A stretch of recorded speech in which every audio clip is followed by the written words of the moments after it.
नमस्कार, मैं रूपा रजक सदीनामा की ओर से आ गई हूँ लेकर दिनांक 2 फरवरी 2024 का संपादकीय लेकर, जिसका शीर्षक है मेवात क्षेत्र को बूचड़खाने नहीं विकास चाहिए, जिसे लिखा है हमारे अतिथि संपादक सिद्दीक अहमद मेव जी ने। लेखक इतिहासकार एवं मेवात विकास सभा नूह मेवात के संरक्षक हैं। बात करते हैं आज मेवात की। मेवात की अपनी ही परंपरा, एक अपना ही इतिहास है।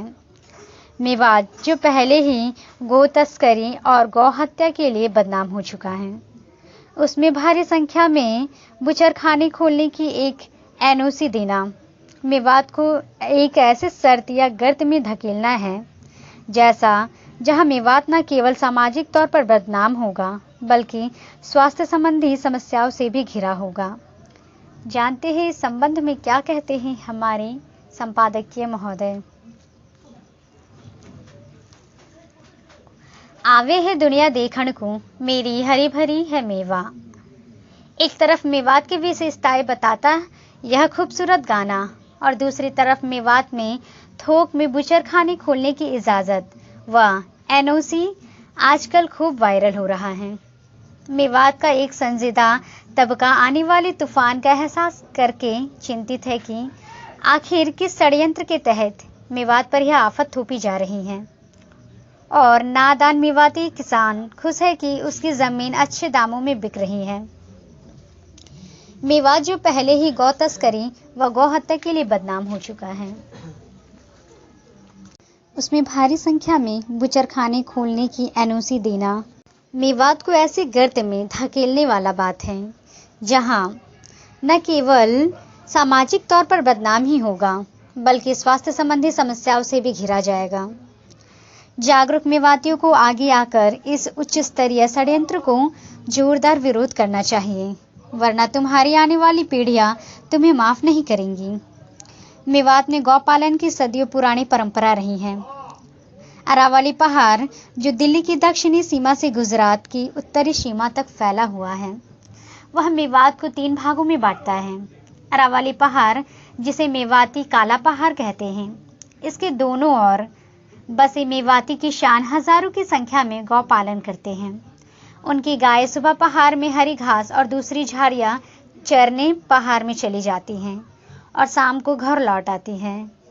अरावली पहाड़ के ऊपर कई शदानीरा जौहर है, इसलिए गौओं के लिए पहाड़ के ऊपर भी पानी की कोई समस्या नहीं होती। बरसात के दिनों में जब मैदानी क्षेत्रों में मच्छर अधिक हो जाते हैं तो मेवाती किसान इन जौहरों के इर्द गिर्द ही अपना रहने का स्थायी ठिकाना बना लेते हैं। शायद इसीलिए काला पहाड़ अर्थात अरावली पर्वत को मेवात की जीवन रेखा भी कहा जाता है। मेवात में एक और परंपरा सदियों से चली आ रही है कि मेव किसान अपने नवविवाहित बेटी को दान में गाय देता है, जिसे किसान होने के नाते वह अपनी जीविका चला सके और वह उनकी आजीविका का आधार बन सके।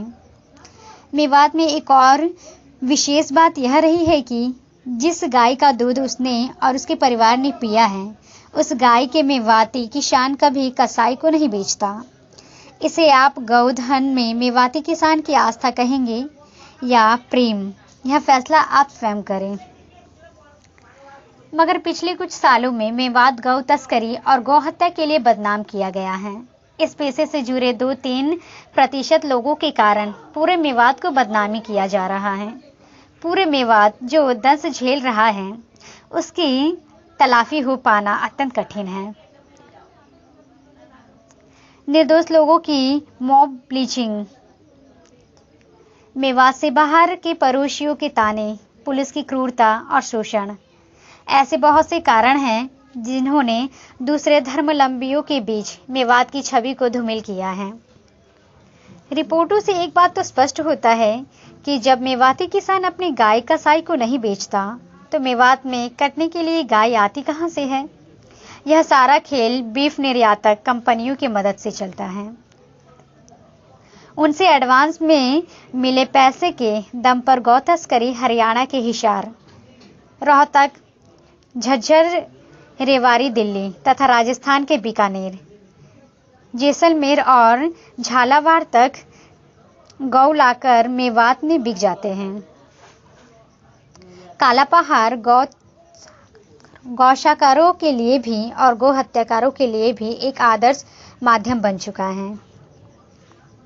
पिछले कुछ सालों से सरकारों की संजीदगी, पुलिस प्रशासन की सख्ती और गौरक्षकों के दबाव तथा मेवात विकास सभा की सक्रियता ने गौ तस्करी के गोरख धंधे में एक सफल अवरोध बना दिया है और हालात में 70 से 80% सुधार हुआ।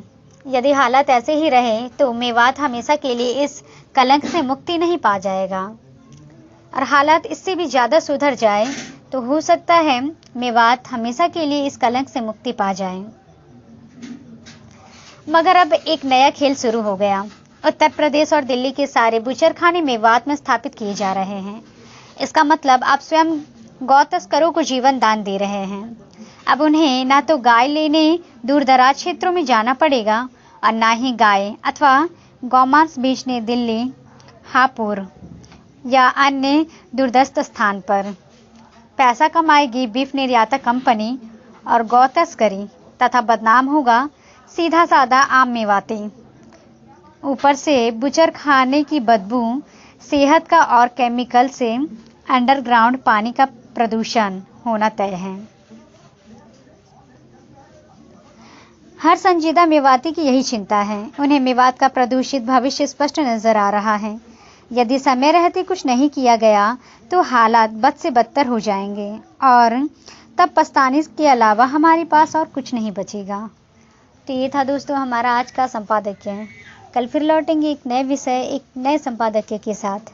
तब तक के लिए नमस्कार। सुनकर देखो, सुनकर देखो, सुनकर देखो जी।